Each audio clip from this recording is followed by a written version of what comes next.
والصلاة والسلام على المرسلين نبينا محمد وعلى آله وصحبه أجمعين. أما بعد, the title, as we had mentioned for this topic today, is Nuance in Political Spaces, Moral Clarity Without Reductionism. And the reason that this topic is so important is because many times when we do enter and discuss the issue of politics, it becomes very easy for us to make very binary decisions and to reduce it to very simplified terms or simplified subjects. The reality is that politics is a mix and a relational science. And anytime you have a relational science, it's important to understand there's going to be a spectrum within that science. So Alhamdulillah, Allah subhanahu wa ta'ala honored us and allowed us to host our beloved Sheikh, brother Dr. Abdullah bin Hamid Ali. He is a respected scholar, educator, and author whose work bridges classical Islamic learning with the moral and social questions facing Muslims today. Dr. Ali serves as an associate professor of Islamic law and prophetic tradition at Zaytuna College, where he teaches subjects including Islamic law, hadith, family law, inheritance, commercial law, and Islamic ethics. He's also the founding director of the Lamppost Education Initiative and has written and lectured widely on Islamic law, theology, race, identity, and the challenges of Muslim life in the world and the modern world. With both traditional training in Sharia and advanced academic study in religion and ethics, Dr. Ali brings a rare combination of scholarly depth, moral clarity, and practical insight. We're grateful to have him with us today. Wow. How I was planning on having this is, I have a bunch of questions for Jim. But if you want to start us off with إن شاء الله. بسم الله الرحمن الرحيم. الحمد لله رب العالمين وصلى الله على سيدنا محمد وعلى آله وصحبه وسلم تسليما كثيرا.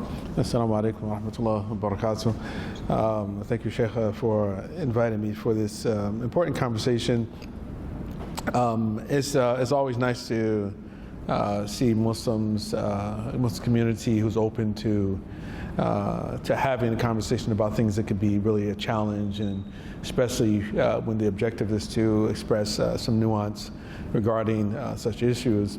And I think it's always important to begin with reminding Muslims that our foundation and the foundation of our moral sort of calculations is Islam itself, or at least it should be Islam.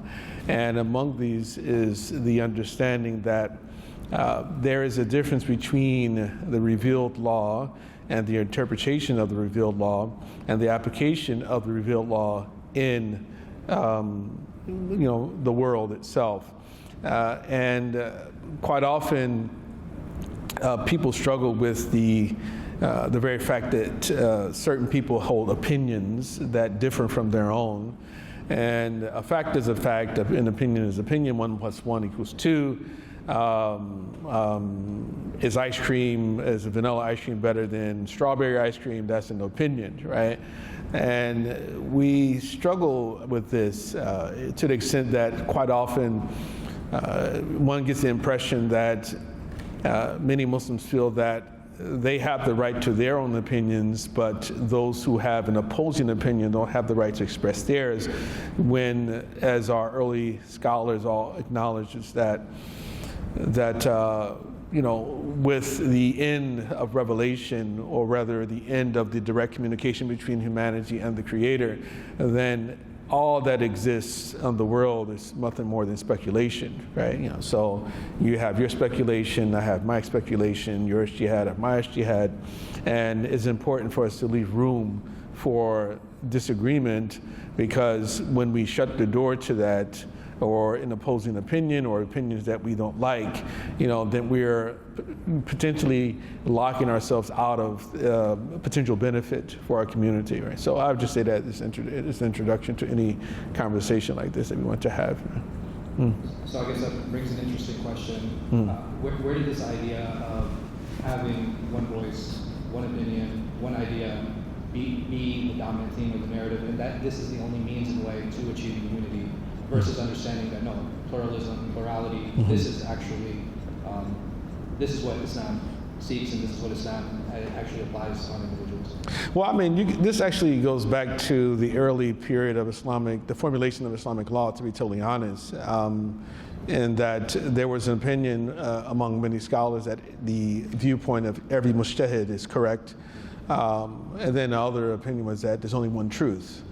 Now, regardless of the situation, both, or the, I guess you'd say, the consequence of both opinions is the same, in that whether or not you believe there's only one truth or one correct opinion, no one can really know for a fact if that one opinion is the one that coincides with the divine will, right? Because Allah is not communicating directly with anyone at the end of the day. So for that particular reason, scholars are very tolerant of what they consider to be legitimate disagreement, as opposed to naturally someone distorting the Quran and the Sunnah, in such a way that did not conform with the way that the language worked, among other things. So they didn't sort of give credence or sort of any sort of, I guess you say, legitimacy to every sort of khilaf, right? Because some khilaf are just we dismiss outright because it really wasn't founded upon anything which was solid or sound, right? But this kind of goes back, to very, very, very early period in Islamic law. But then also this the societal, the cultural phenomenon itself, in that the average person likes black and white answers to things. That we like simplicity. The most people want simplicity, and most people think of Islam as being only one thing on every single issue, right? Now, a lot of issues there is Islam is only one thing, right, on many different issues, because without some consensus, on certain beliefs and certain practices, Islam would not be what it is, right? But there are many things, if not most things, that we associate with Islam actually are the result of some type of speculation, some type of mental or legal process, right, that actually results into this. So if we want to go back to our foundations, we just have to be clear and understand. Again, revelation is one thing, interpretation is another thing, fact is one thing, opinion is another, and we should be able to understand what is fact, what is fact, what is opinion, and then just pray that Allah subhanahu wa ta'ala guides us to that which brings us the most benefit. So in line with that, moral principles are pretty singular and pretty defined Islamically, but that doesn't always translate well into political strategy. So what would you say is the relationship between these two, and how do we kind of either separate them? Where is there overlap? Yeah, well, it was interesting that one of the arguments that a lot of the, especially right-wingers, they make against Islam or Muslims is that, Islam doesn't separate between church and state, so it can't really conform to Western civilization, because in Western civilization, there's a clear separation between church and state, or they'll claim, at least in America, there's a clear separation between church and state. And to an extent that's true, but in another extent it's not, because the founding documents of the Americas, or in particular of the United States of America, they mention God, and so the Declaration of Independence, God is mentioned, and you can find references to God even in other sort of founding documents, right? But what people fail to understand, these non-Muslims who fail to understand about this, is that the reason that Muslims don't make, or we really legitimately can't make a distinction between the political and the religious or the devotional, is that that Allah subhanahu wa ta'ala, He evaluates every single human action, right? So every action that we have, has a particular value assigned to it. It's either haram, it is wajib, it's makruh, mustahab, or if we say it's mubah, it's neutral, right? So a politician, when he or she does something, it takes one of the rulings. Allah subhanahu wa ta'ala labels it, attaches a label to it. So in that sense, there's not really much of difference between political and the non-political. But of course, we know that what is politics and what's not politics in that sense. So there's the governor, but then also the governed, and there are ahkam, or judgments, that apply to both, right?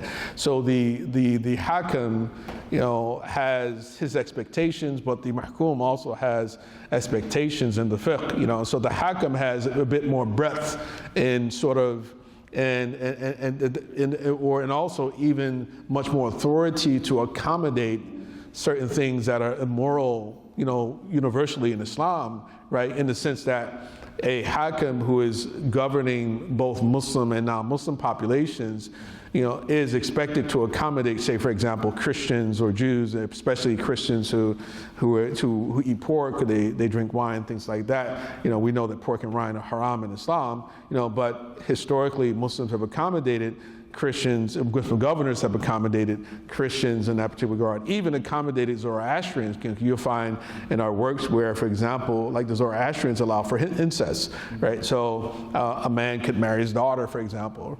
And so you find in multiple books of fiqh, and they actually have this particular scenario in inheritance law. They'll say, well, what if the Zoroastrians come to Muslims and they say that we would like you to adjudicate this inheritance issue for us? And so the scholars respond, well, if it's his daughter and also his wife, we'll give her, for example, give her 1/4 as a wife and also give her 1/2 as a daughter, right?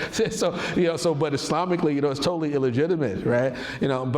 So in other words, so the hakim, the governor, has a little bit more leeway to accommodate immorality, but the difference is that quite often today we find Muslims in politics, they're not simply accommodating, but they're advocating for and normalizing immorality, right? So it's a big, big difference between what Islam expects of the hakim and what we see happening among Muslim politicians. So a lot of people will blame that on nuance. What's that? They'll say that's nuance, right? there's nuance there. Yeah, definitely there's nuance, that's right. I guess, at what point does nuance become inaction or lead to recklessness? If you want to comment on that.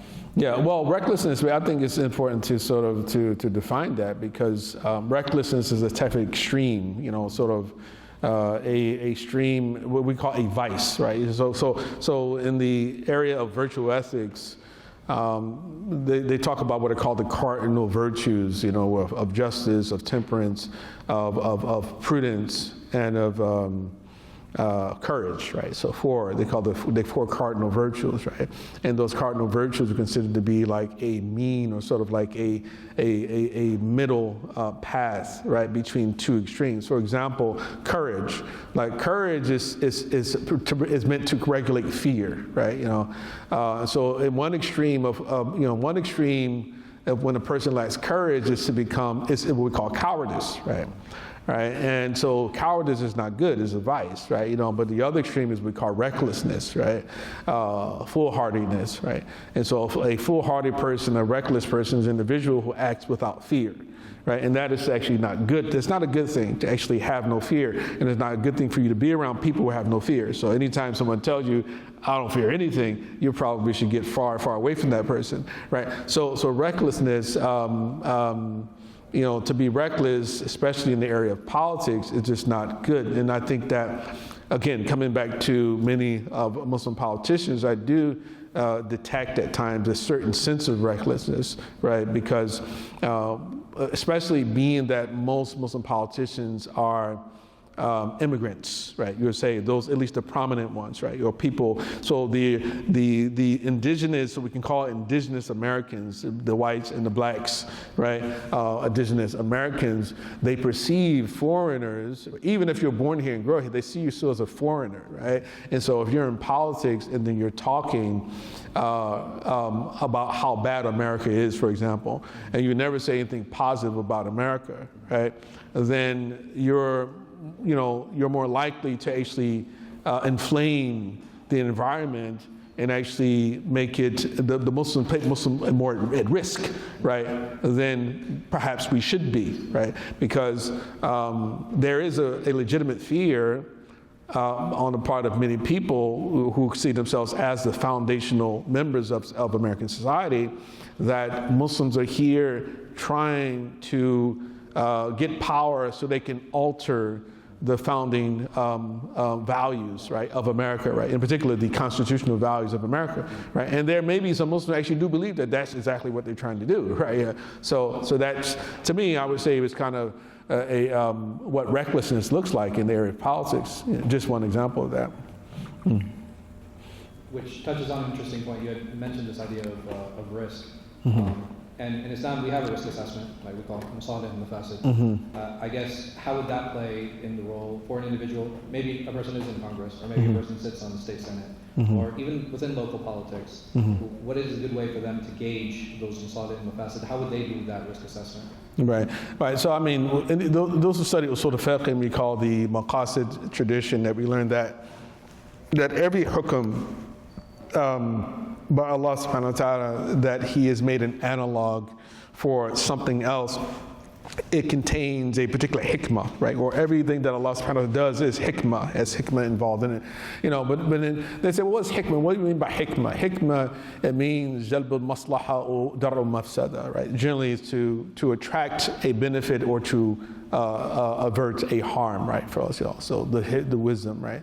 So when Muslims are trying to weigh, we call harms and benefits, we have to understand that there are degrees of harm and benefit, right? For example, so Islamophobia has been very common. It's a common term that Muslims have embraced, and every time a non-Muslim has something critical to say about Islam or a Muslim, or even if that thing is legitimate, right? Because all persons are Islamophobe. Now, a phobia, as you know, is an irrational fear of something.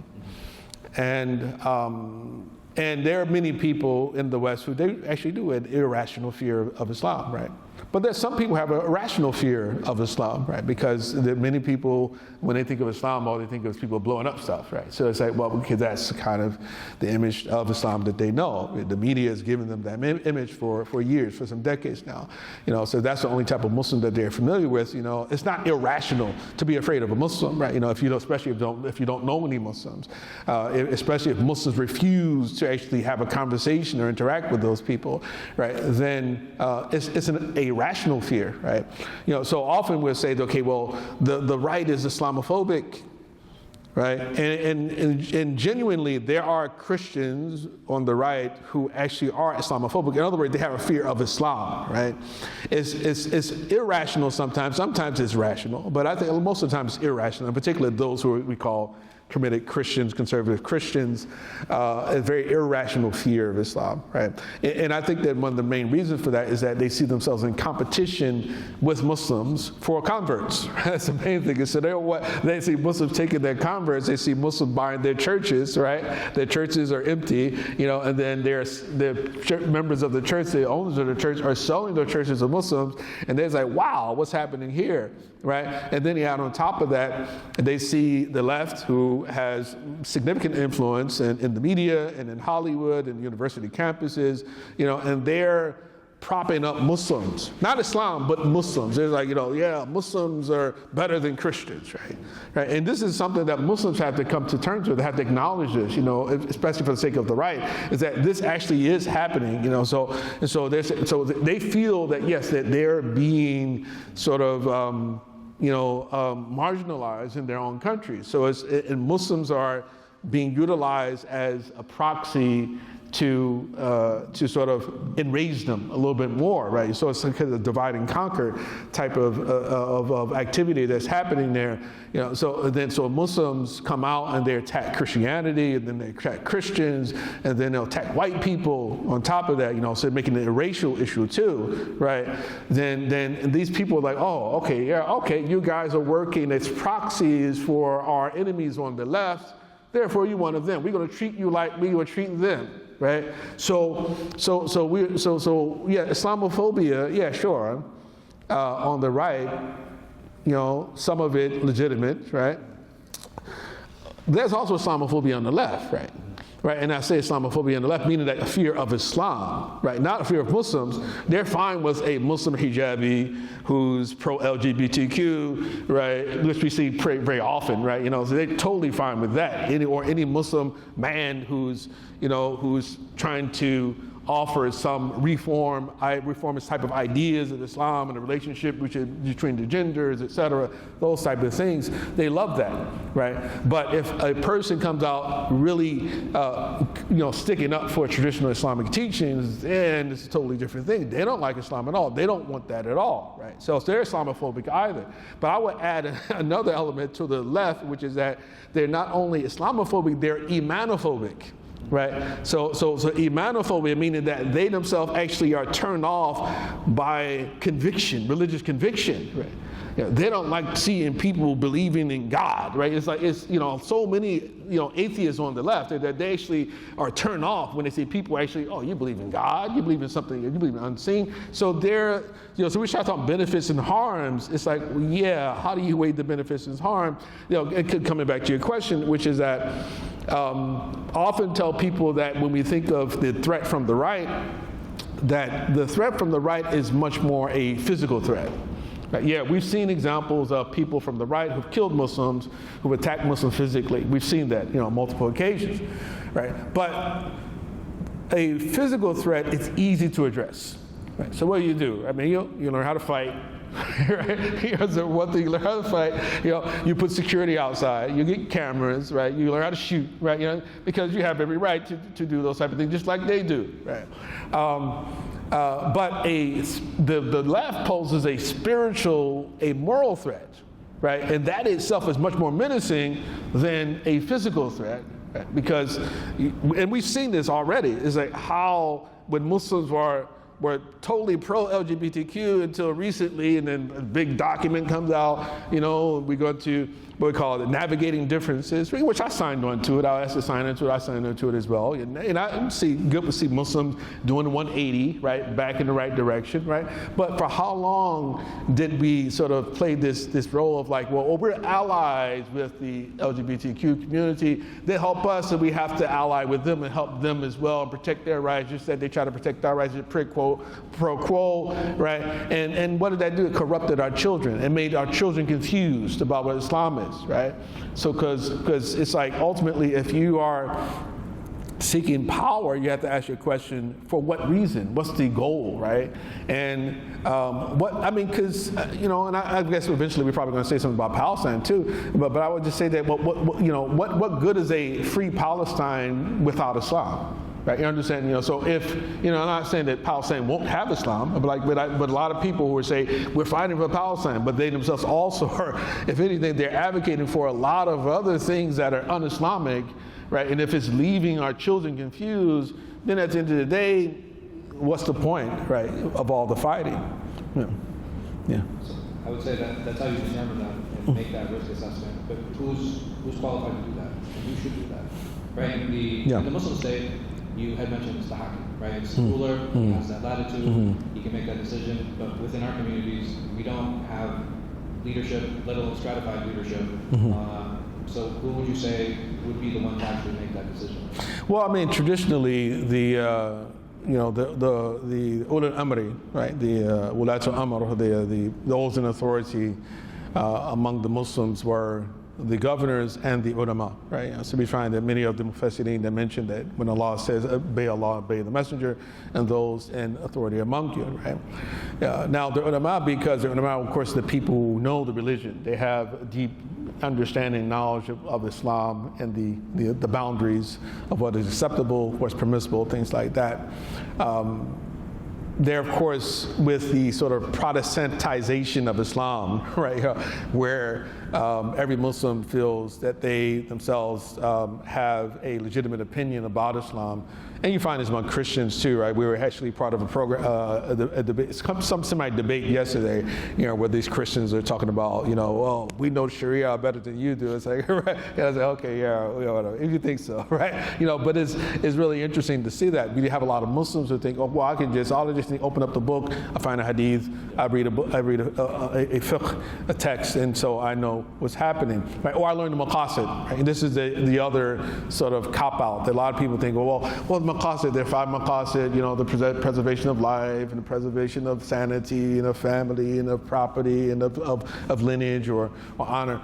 Hey, well, if anything anything I'm involved in, it preserves any of those things, and it has to be permissible. It has to be not only permissible, it has to be compulsory to do so, right? But what people don't understand about maqasid is that maqasid is not a tool of what we call ijtihad. It's not a tool of extrapolation. Like that maqasid are actually a particular list of values which allow us to navigate dilemmas, moral dilemmas, right? Like for example, like often example, it's mentioned like Umar ibn Khattab, radiallahu anhu, he was, during the famine, right? He was faced with the challenge between chopping off people who were stealing food, chopping off their hands for stealing food, or letting them get away with it. Because like, okay, you know, people are starving, right? And so they go steal food. And so the Sharia teaches that, well, okay, you chop off a hand if it's, you know, reaches a certain amount, right? A certain value, right? So he decided against that. So, well, many scholars have argued that this is an example of Umar ibn Khattab, he applying the maqasid, basically saying that, well, okay, the preservation of wealth is definitely a particular priority of Islam, right? But also the preservation of bodily integrity is another, right? You know, so in this particular case, you know, there's a clash between two particular values or interests, right? You know, preservation of bodily integrity, preservation of property, right? Which one has greater value, right? So it's usually the preservation of bodily integrity is placed over the preservation of property, right? So he saw that, okay, if I chop off the person's hands today, they're still going to be hungry, right? Which is likely they're going to steal again tomorrow, right? With the other hand, right? You know, so what if I chop off the other hand? You know, they're still going to be hungry, right? So what's the point of chopping off their hand, right?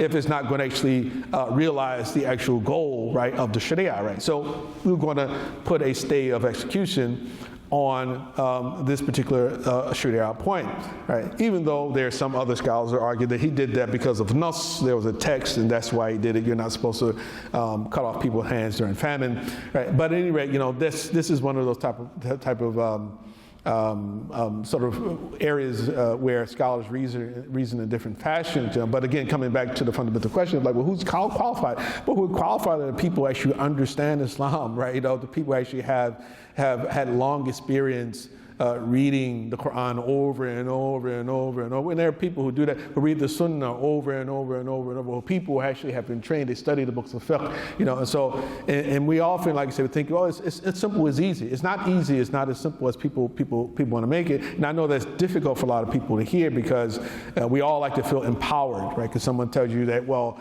if someone makes a claim, then ask them for their dalil, right? Let's go, okay, well, you can ask them for dalil. I mean, what's the point of asking a person for dalil if you can't authenticate a hadith, right? If you don't have the capacity to determine if the hadith is sahih, da'if, or mawdu', then what's the point of asking them for their evidence, right? Yeah, but at any rate, this is not to say that the average Muslim can't achieve understanding of an issue, right? Because naturally I would say that anytime a common Muslim or common person finds someone or an issue where there's disagreement amongst experts over that matter, then you have a duty to go deeper into it yourself. Try to understand as much of it as you can to reach a strong of a conclusion that as you can reach, you know, which you have relative comfort that this actually is the correct opinion. And Allah subhanahu wa ta'ala, I don't believe He'll punish you for that. You know, and just one final example of this is that, like during COVID, I was very open about the, you know, or as an advocate for people's right to refuse the vaccine, for example, right? And there are certain Muslims in the medical community. They was like, oh, this guy, he thinks he's a doctor now. And I was saying, well, no, I don't. All right, I don't think I'm a doctor, but I know that this is not an area of consensus among the specialists, among doctors, right? And I'm actually relying on the opinions of an expert. You act as if like your opinion is shared by all other experts in this particular field, and you yourself are not an expert, right? So most of the Muslims who are doctors are not virologists, they're not epidemiologists, right? You understand? They're not vaccine experts, you know. So we'll go to I know a doctor in the masjid, you know, so I'll go ask him and see what he says, you know. What do you think about masking? What do you think about 6 feet distance, right? You know, we should do it because we just trust the experts. Well, are you really an expert in that particular area? You may be an expert, you may be a general physician, you may be a surgeon, whatever it may be. But again, the point is that the same thing that we would do with, we call secular issues, we do with Islam. Right, so if scholars are different about something, you're not completely sure like what opinion to take, then you should do some research and pray that Allah guides you to that which is most correct. So you had mentioned that the individuals who should involve themselves in the space are those who are the most versed Islamically. Yes. I would kind of push back a little bit. Yeah, please. And the reason I do is that many of the clergy that we see speaking in these spaces today, who I would argue are more versed than the average Muslim layman, I don't agree with their takes. Yeah, no, I agree. I definitely didn't want to. I'm not trying to be misleading here. No, I totally agree. I mean that it's not enough to actually have Islamic knowledge, right? Because we have to have what's called ilm al-waqi', right? So knowledge of the reality. And this is, to be totally honest, I believe that one of the fundamental reasons why there is so much religious disagreement on issues that are new and novel is because many people fail to actually discern what is truly happening, what is reality, right? Because again, on this issue of, like, for example, coming back to COVID and the vaccines, it was just like Muslims were like, could we learn that the vaccines are good, right? And Muslims were some of the pioneers of vaccines, and so if they call it a vaccine, then it has to be, something good for you, so there must be safe and effective, and but vaccine is just a word, right? And so, and the people in charge, they took advantage of that, the people's ignorance, and say, well, we call this new technology that has never really been used to this extent, we call it a vaccine, when it actually is not a vaccine, not a traditional vaccine, right? But so it's like sort of gene-altering technology, right? And we see how a lot of people are harmed by it, unfortunately. But it's understand what actually is happening. Is there an actual virus? Right? I mean, you could even ask questions like, are viruses even real? Right? Because there are, seriously, wallahi, because there actually are, a lot of Muslims don't know that there are a lot of doctors and scientists who actually question virology. Right? They question virology. Actually, there's one, Tom Coleman, I believe his name. I always forget his name. He used to teach at the University of San Francisco, and during the COVID crisis, he actually was fired from his job because he was questioning the legitimacy of some of the things. And there are a number of others out there like this, So they question it, and they say that, for example, viruses, there's no actual paper that proves that a virus has ever been isolated, right? Right. But even let's say assume that a virus has been isolated, they say, okay, the second question is that, well, even if we do believe that viruses are real, is there any evidence that viruses actually cause illness? Right. So again, these are what we call first principle questions, right? So there are some people, these are people, they actually support what is called germ theory. So what's called terrain theory, right? So what's common among doctors is we call germ theory. These are all things I learned during COVID, right? I didn't know anything about it until COVID happened, and I got to take this deep dive into the medical field. So it's so common is what germ theory, and it really is almost most of the time when you're sick is because some germ in your body, the virus, some bacteria or something like that, right? But the terrain theorists will say, well, no, it has nothing to do with bacteria or viruses, right? It's all about things within your body that are not functioning properly, which probably was brought on because of toxins and poisons, the environment, the weather, things like that, right? Or your bad diet. That's really what causes illness, right? So these different things here. So try to understand what actually is happening, right? So I agree that the average imam or scholar is totally unaware, right, of these type of issues, and you need to have this type of knowledge. And I'm talking about even big ulama, right, who really didn't question, right, these things. So they were working with basically knowledge that they themselves that they perhaps grew up with, they did never really question before. And so they assumed that, okay, well, these are people, they specialize in this area, therefore we can trust their opinions. Yeah. So, yeah. Like the principle of hukm shay far'un min tasawwur, right? So if you don't have a good grasp of it, then you shouldn't be issuing an edict. Yeah, right, exactly. Yeah. Which is also interesting. I think historically there's always been this wrestling between the clergy and the political class. So it's interesting to see, especially today, when clergy enter into political spaces. What do you think about that? Yeah, well, this interesting is about, this wrestling between clergy and the political class, in that that despite there is a sort of this sort of attempt to distance oneself from the political class, the clergy still believed that political class were necessary, right? So that's the important thing. That Islam is not a religion of anarchy, right? That we believe in the obligation to having a head of state, people who are in government, people who administer our needs and protect us, right, from harm. Now, once I've said before, like for example, some of the most loved of the people of Deen are the Qurra, right? Yeah. The reciters of Quran, right? And so, I mean, how many reciters of Quran do you know has expressed in a political opinion? Not many, right? But the average Qari, all Muslims love the Qurra, the Imam Shawi, Abdul Samad, Qari Abdul Samad, or, but then, recently some other Qurra came out expressing political opinion, and people, wow, and all of a sudden we don't like them anymore because we don't like their opinions, right? So it becomes very dangerous because, people like you until you disagree with them. And especially if you disagree with them on something that they really hold to be really dear to their hearts, and it's like, well, this person, you're nothing anymore, right? They totally throw you in the trash, right? But again, that's because people don't understand or rather they don't realize that they themselves just have an opinion, right? Why do you have the right to your opinion, but I don't have the right to my opinion, right? Now, and I'm not talking about people who actually express opinions which are, homicidal, right? In other words, they say, I'm just going to go with the Sultan regardless of anything. The Sultan, he's going to massacre everybody, and so I'm on his side regardless, right? He's going to undermine the stability of a country, it just hasn't done anything to anyone that we know of, regardless, right? I'm not talking about those type of people. I'm just talking about people just have a political opinion about certain things, and they vote a certain way. And so once we have to understand just that in the realm in religion, we're expected to operate on the basis of like universal, like sort of principle, right? He's like, well, we're principled people, we always do the right thing. But then in politics is a realm of compromise, right?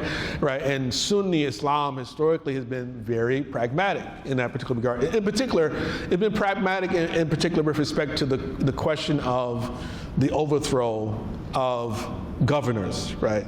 And so the mainstream position of Sunnis has been that no, you don't overthrow your governor because there is a greater evil likely to occur as a result of doing it, right?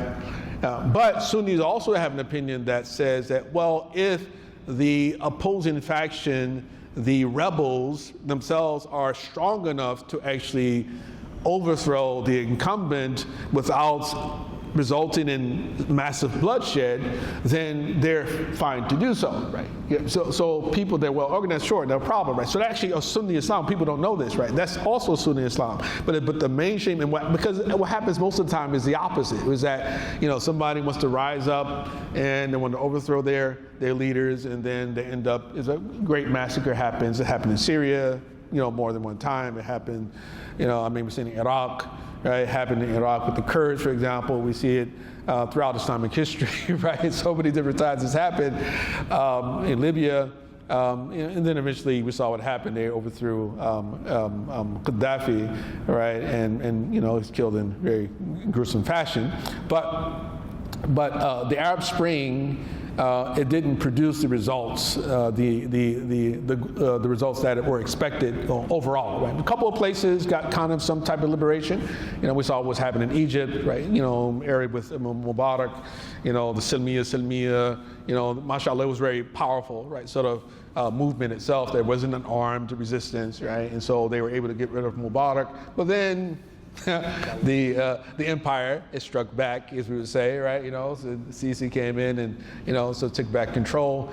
But we just have to understand. I think that the Muslims who are in politics, or Muslims who are trying to take away power from other people, have to realize that those people are not going to give up their power easily.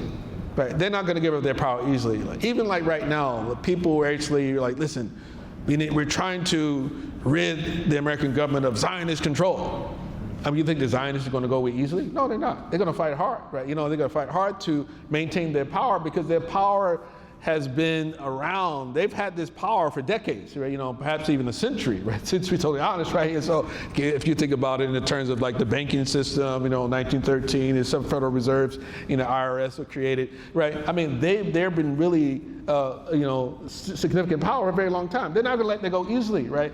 So it's not a very simple process. We think, okay, well, even if, for example, let's say, a few months from now, let's say that they announced in Palestine that they're going to be a one state, right? They want to give equal sort of share power with the Palestinians, right? Is that going to be the end of Zionist power? I don't know, right? Maybe it'll transform in some other way, and we just won't notice it until it's too late, right? Right. So, but the people who are the incumbents, they don't let go of power that easily.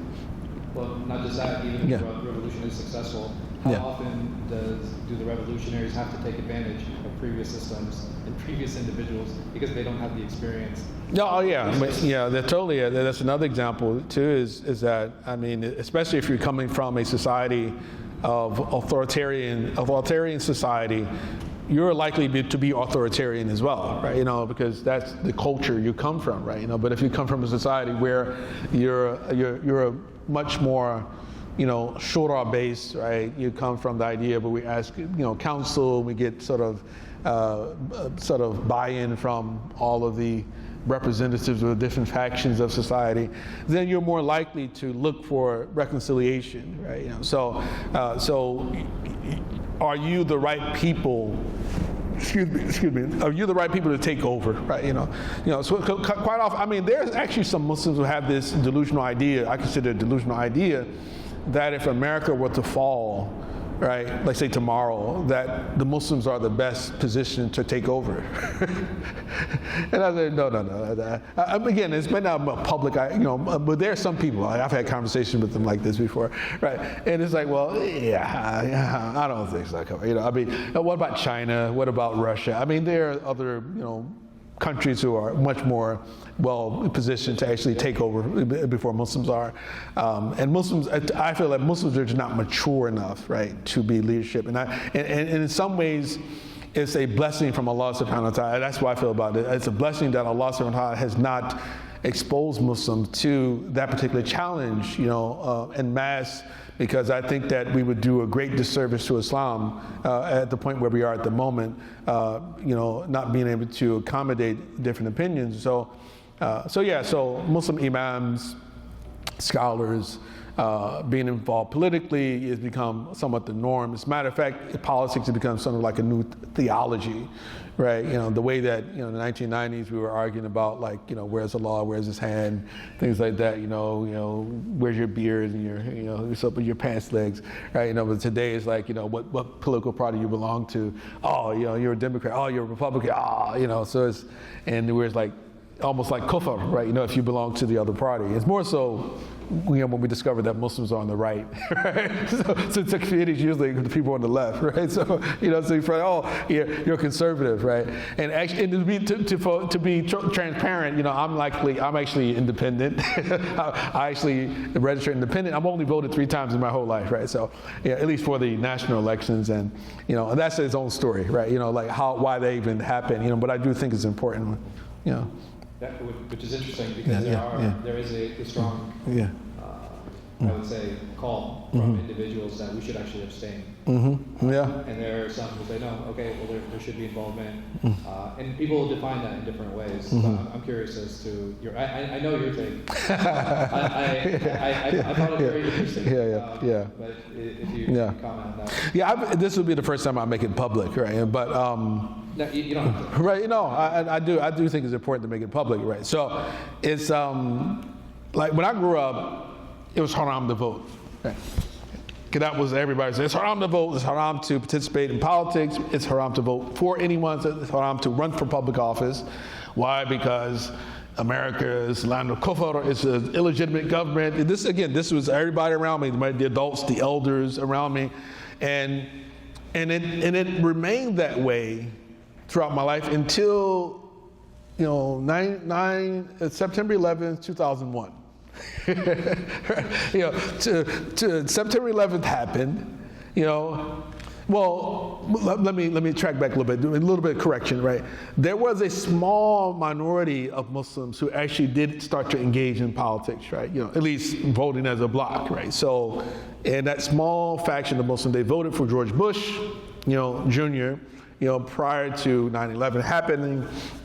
But Muslims in almost every city I had visited prior to that, in America, were of the opinion that, you can't vote, you can't be involved, right? So they voted, and then they thought, that Bush was going to be much more like his father, take a harder line against the Israelis, the Zionists. That's at least one of the things, and he was going to, sort of turn back some of the anti-Muslim, efforts that were underway in the government.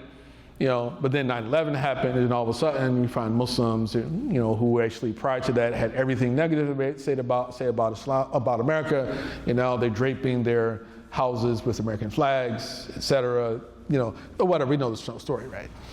So then our imams start to say, you have to vote, right? So it's not you have to participate. If you're not, at the table, then you're on the menu, things like that. You heard all these things. Now it's compulsory to vote. So now Muslims have made a lot of headway, right? More and more Muslims have been participating in politics, for some time now. And for me, I've come to this realization that Muslims in politics is like wine, right? As the Quran says about wine, يسألونك عن الخمر والميسر فيهما إثم كبير ومنافع للناس وإثمهما أكبر من نفعهما, right? So that it's like wine. There's some benefit, there's some harm, but the harm is greater than the benefit, right? So, and because I really can't think of any true benefit that Muslim politicians have even brought to the ummah overall, community overall. Now, of course, people will try to claim that, we see what's all the anti-Zionism, sort of that particular motion right now happening. Listen, that wasn't planned. Anybody's claiming that the reason that the world is turning on the Zionists right now had to do with something that Muslims did, right? Some great grand strategy. No, it wasn't. It's just Allah's hand working, right? Right, in favor of the oppressed, right? The da'watul mazlum, the oppressed, the prayer of the oppressed is being answered, right? Finally, right? It seems, right? So, as it fits His Majesty. Yeah. No, I'm just kidding. What's that? I said, as it fits His Majesty. yeah, right. Manifest His Majesty, right? Right. So basically, like, I'm actually like. This is very recent, to be too honest, that I've actually come back to the opinion that Muslims actually should not run for public office. Like, listen to what I said. Muslims should not run for public office, right? Now, there's a difference between running for public office and actually being nominated, right, and appointed to someone's cabinet. Two different things, right? Why? Because we've already made multiple compromises, right? Because if we actually go back to the Sunnah, right? Abu Musa Ash'ari, radiallahu anh, he came to the Prophet ﷺ one day with two of his cousins. And they said to the Prophet, Ya Rasulullah, give us a position in the government. Give us a position in the government. And the Prophet became a bit perturbed by this, and he said, Wallahi, I swear to God, we don't give this particular function to people who ask for it, nor anyone who's eager for this type of position. So in other words, so by Muslims running for office and asking for position and authority, we've already compromised on the first compromise number one. We've already done so, right? Because the Sunnah teaching is that you don't give it to people who ask for it. Now non-Muslims, they have their own way of doing things, right? Okay, they do and they do that thing, But for Muslims, we're not supposed to ask for it, right? Right? We can say, I think that there's an argument to make that, well, as a non-Muslim government, as a non-Muslim country, they have the right to kind of go about things the way that they go about it, and it's legitimate according to their particular moral standards. But we don't compromise on that particular point. In the same way that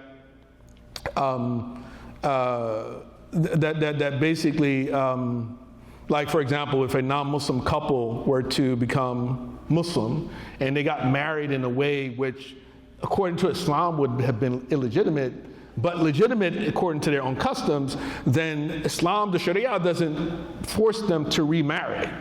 Islam, the Sharia says, no, you're married because according to your morality, this was a legitimate way of you becoming like a husband and wife, right?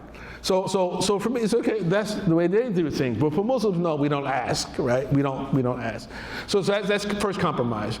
Compromise number two is that we actually endorse women held in political office, right? Again, I know it's controversial to say, but but the Prophet said things about that. He actually had something to say about that, making women your leaders, right? The Prophet his statements are all opposed to that, right? So that's compromise number two. We've made that compromise, right?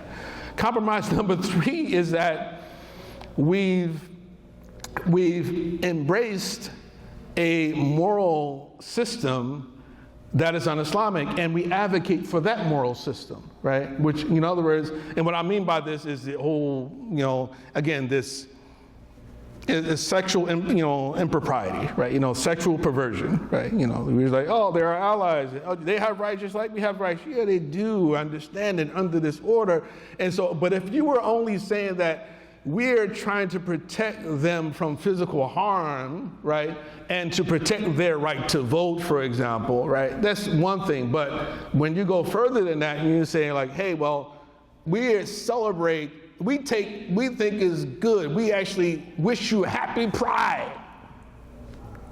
You understand? No, I don't care if you're a Muslim politician, because even before we started off how the Hakam actually has a certain degree of, there's sort of leeway that the common Muslim doesn't have when it comes to accommodating immorality, right? But the Hakam can't advocate for immorality. A Muslim politician cannot advocate for immorality, right? So when you come out with Pride, happy Pride, and that you can't go that far. You're not allowed to do that, right? So again, so that's number three. So that's the three compromise. Then we add on top of that is, Muslims and their embrace of Marxism, socialism, which sends the message to the people who are enemies of Marxism and socialism that you are a fifth column, that you are here to destroy our society. Because fundamentally, Marxism and socialism is about revolution, is about achieving power, right? Taking it away from other people and replacing them with us, right? And so when Muslims join that particular faction, right, advocating for this, right, then what do? We just allow ourselves to be demonized. We justify the demonization of Muslims and Islam, right?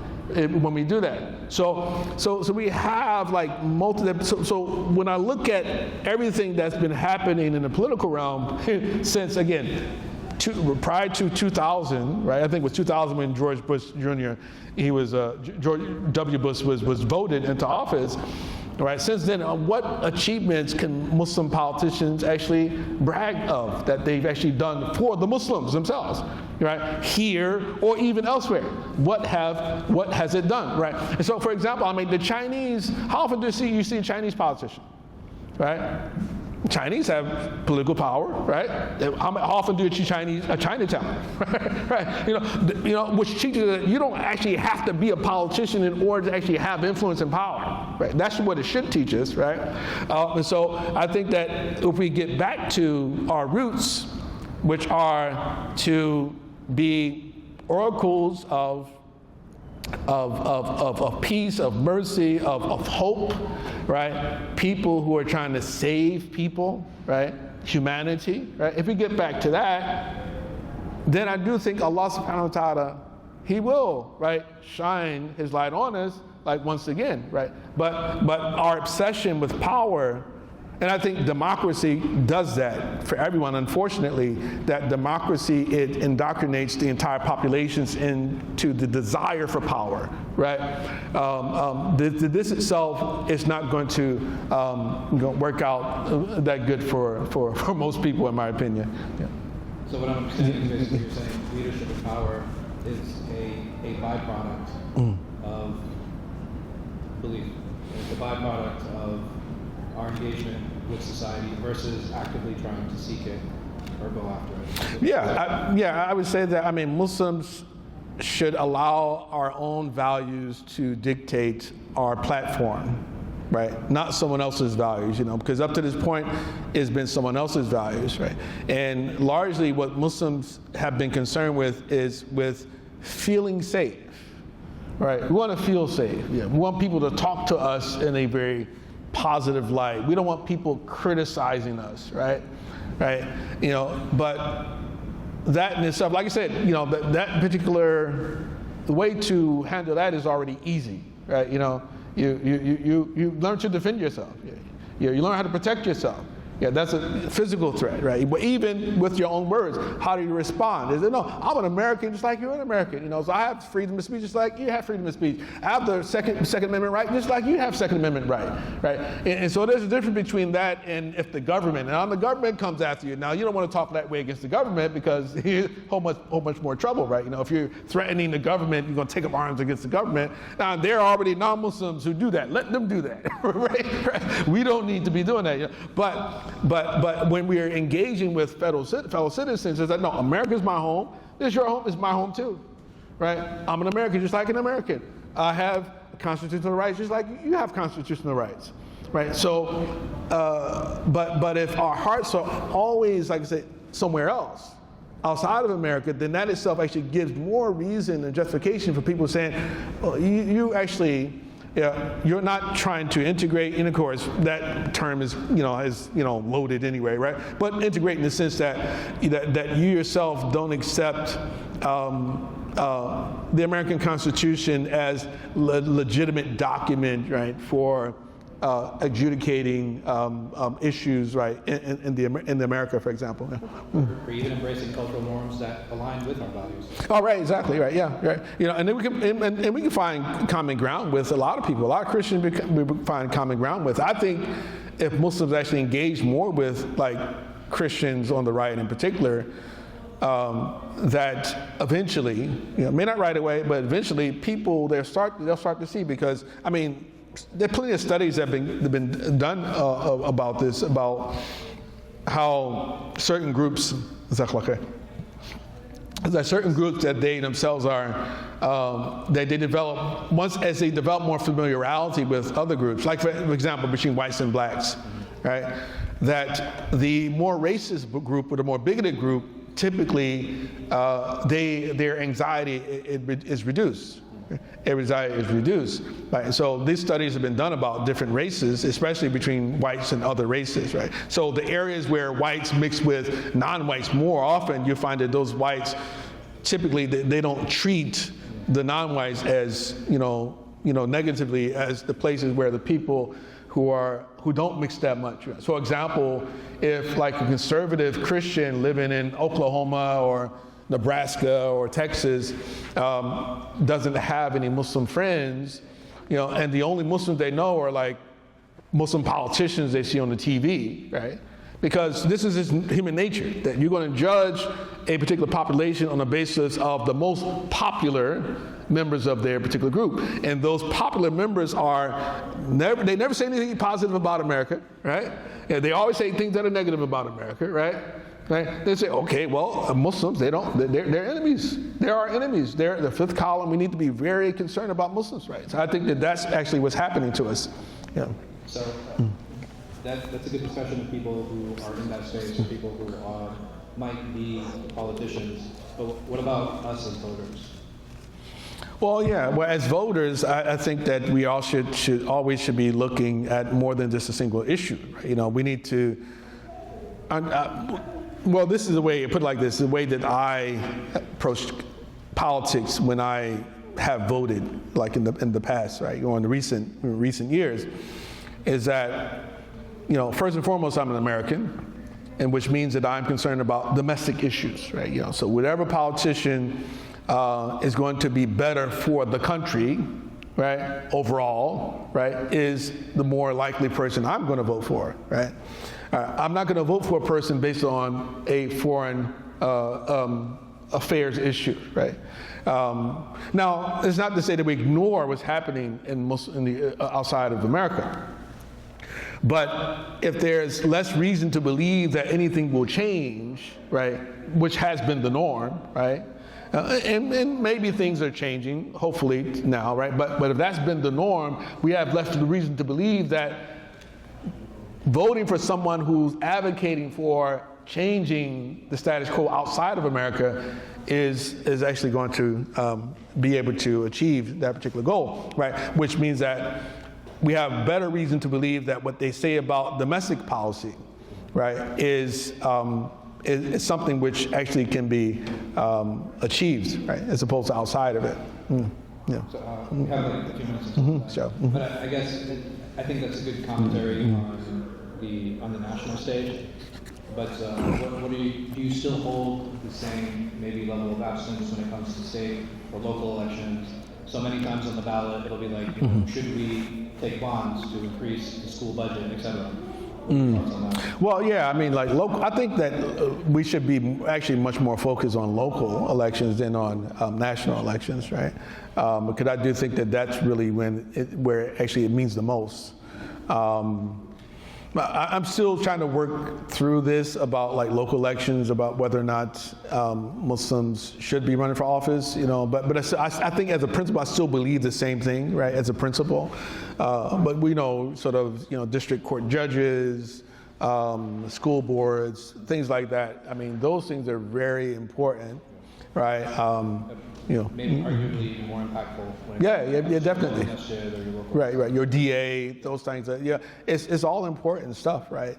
That we need to be concerned with. Your mayor, your district attorneys, et cetera. Right. So all those things are really important. So I think if Muslims focus more on local elections, local issues, and are much more familiar with the politicians around them and the politics of the people around them, then I think that we'll probably be a bit more effective. And I do think that we also should be focusing a little bit more on on Congress, right, as opposed to the executive branch, right? So now, because I mean, it's important. The executive branch is important too. It's important only to the extent that, to me, it seems that, and of course, this has to be backed up with some studies. But it seems to me, I think, is that most of the injustice that we see happening has happened throughout history. It actually is a result of unfair enforcement of law, right? They choose to enforce it on some people, they enforce it on other people, or they are sort of an overstep. But the enforcers, they don't make the law, right? But they make the decision about whether or not they're going to apply it, right? So, Maybe we have time for one question. Yes.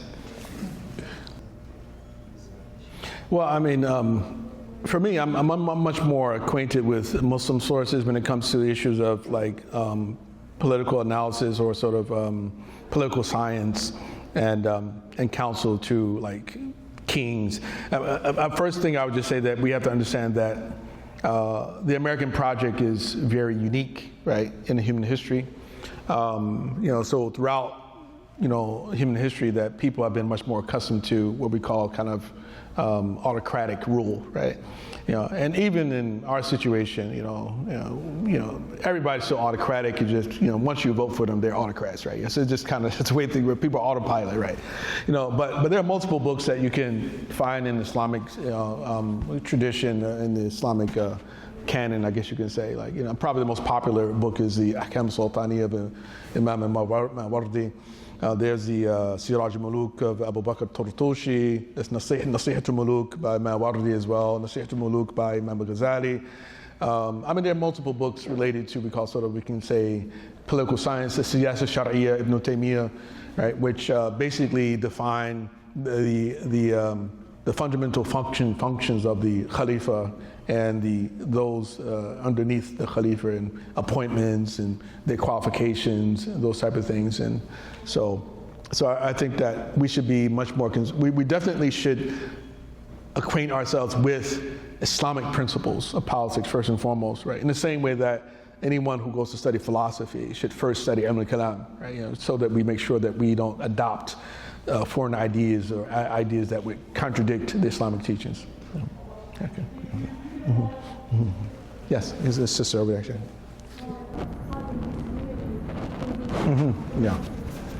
Yeah, the Prophet ﷺ said, "Man ra'a minkum munkaran falyughayyirhu biyadihi." that anyone who sees a wrong, to let him change it with his hand. I mean, the question relates to, for those who haven't heard it, is that there are a lot of Muslim countries who are complicit in a lot of the atrocities happening in other Muslim countries, and Muslims, we all sort of we feel naturally for our fellow believers, and we want things to change and improve for them.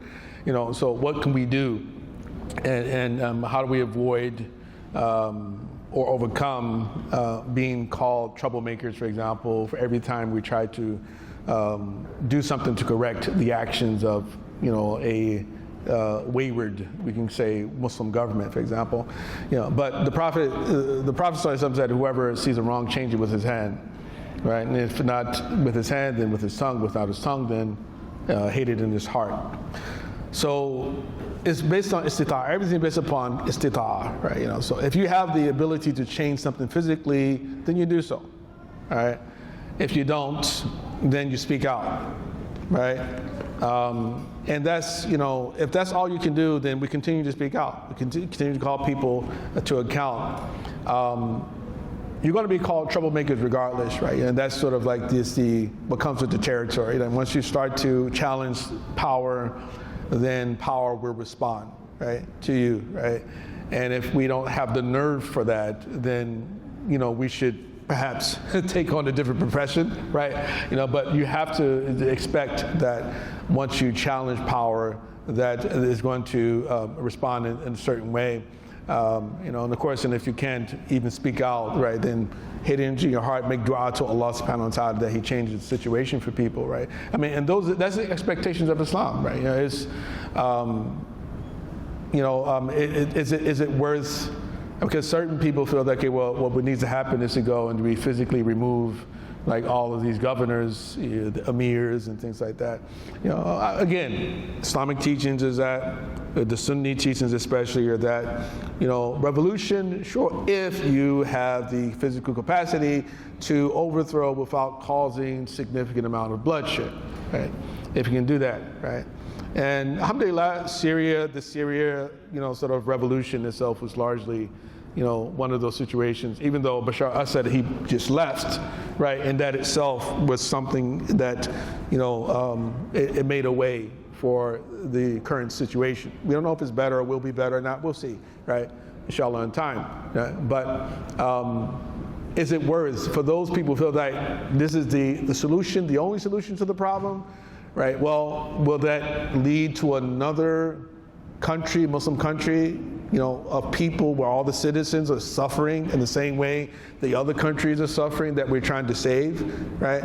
Is it worth that, right? So again, and is the newcomer going to be better than the incumbent, right? Because we always think, it's like as a man that came to Imam Malik, and this is when Bani Abbas was taken over from Bani Umayyah, and asked Imam Malik, should they support Bani Abbas, right, during their overthrow of Bani Umayyah, and so he said, he fundamentally told them in the end that, that if both members, it said every person who's coming to overthrow another always claims that he's better, right?